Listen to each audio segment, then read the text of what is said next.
আজকে পটল আর দুধ দিয়ে একটা অসাধারণ স্বাদের রেসিপি শেয়ার করব। তো নমস্কার সবাইকে, আবার একটা দারুণ স্বাদের রেসিপির সাথে আমার রান্নাঘরে আপনাদের স্বাগত জানাই। রেসিপিটা শেষ পর্যন্ত দেখতে থাকুন। রেসিপিটা ভালো লাগলে লাইক, শেয়ার, কমেন্ট অবশ্যই করবেন। চ্যানেলটা অবশ্যই সাবস্ক্রাইব করবেন। তো এরকম বড় বড় দেখে পটল নিয়ে নিয়েছি। পটলের গাটাকে ভালো করে পরিষ্কার করে নিয়েছি, মানে খোলাটা ছাড়িয়ে নিয়েছি। নিয়ে পটলগুলোকে এইভাবে চারটে ভাগ করে নিচ্ছি, মানে একটুখানি পটলটা রেখে অর্ধেকটা পটলটা রেখে আর অর্ধেকটাকে এইভাবে চারটেভাবে ভাগ করে নিচ্ছি। এই পটলের মধ্যে দিয়ে দিচ্ছি পরিমাণ মতো নুন। এই রান্নায় কোনো আমি হলুদ ইউজ করব না, তাই পরিমাণ মতো নুন দিয়ে পটলটাকে ভালো করে মাখিয়ে রেখে দিচ্ছি। রেসিপিটা শেষ পর্যন্ত দেখতে থাকুন, অসাধারণ সুন্দর হয়। আর নিরামিষের দিনে এই রেসিপিটা অবশ্যই করবেন, গরম ভাতের সাথে দারুণ লাগবে। তো নুন মাখিয়ে কিছুক্ষণ রেখে দেবো। কড়াইতে দিয়ে দেবো সাদা তেল। রান্নাটা পুরো আমি সাদা তেলেই করব, আপনারা চাইলে সর্ষের তেলেও করতে পারেন। অনেকটা সাদা তেল দিয়ে দিয়েছি। তেলটা গরম হয়ে গেলে এক একটা পটল দিয়ে দেবো, দিয়ে পটলটাকে ভাজতে থাকবো যতক্ষণ না পটলটা কালারটা চেঞ্জ হয়, মানে পটলের গায়ের কালারটা চেঞ্জ হয়। উল্টে পাল্টে এইভাবে ভেজে নিচ্ছি।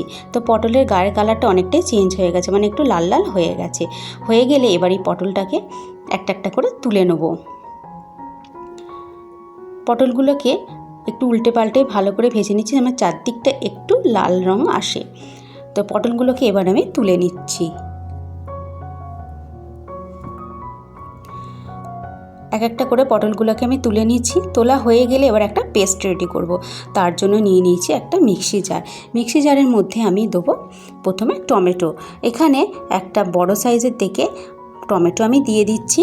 আর ঝালের আন্দাজ অনুযায়ী প্রথমে দেবো আদা, তারপর ঝালের আন্দাজ অনুযায়ী কাঁচা লঙ্কা। আর দিয়েছি এখানে কাজু বাদাম। এখানে 8টা 9টার মতো কাজু বাদাম দিয়েছি। আপনারা কাজু বাদামের বদলে চিনে বাদামও দিতে পারেন। তো অল্প জল দিয়ে একটা পেস্ট বানিয়ে নেব। সেই কড়াইতে আরেকটু দিয়ে দেবো সাদা তেল।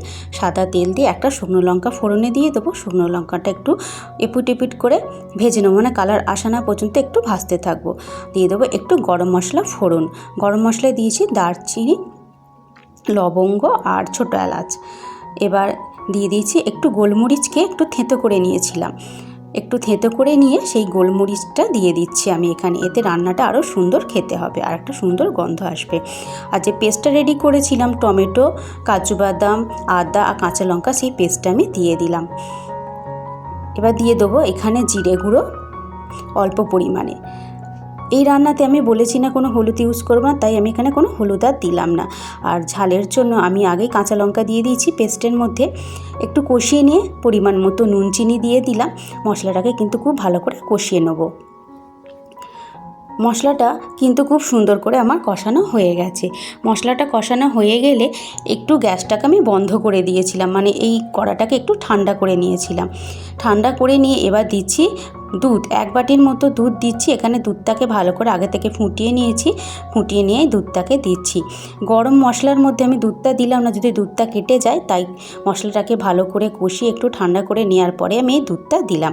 আমি এখনও কিন্তু গ্যাসটা জ্বালাইনি। ভালো করে মশলার সাথে দুধটাকে মিশিয়ে নিচ্ছি। ভালো করে মেশানো হয়ে গেলে তারপর আমি গ্যাসটা জ্বালাবো। এবার আমি গ্যাসটা জ্বালিয়ে দিয়েছি, দুধটা দিয়ে ভালো করে ফুটিয়ে নিয়েছি।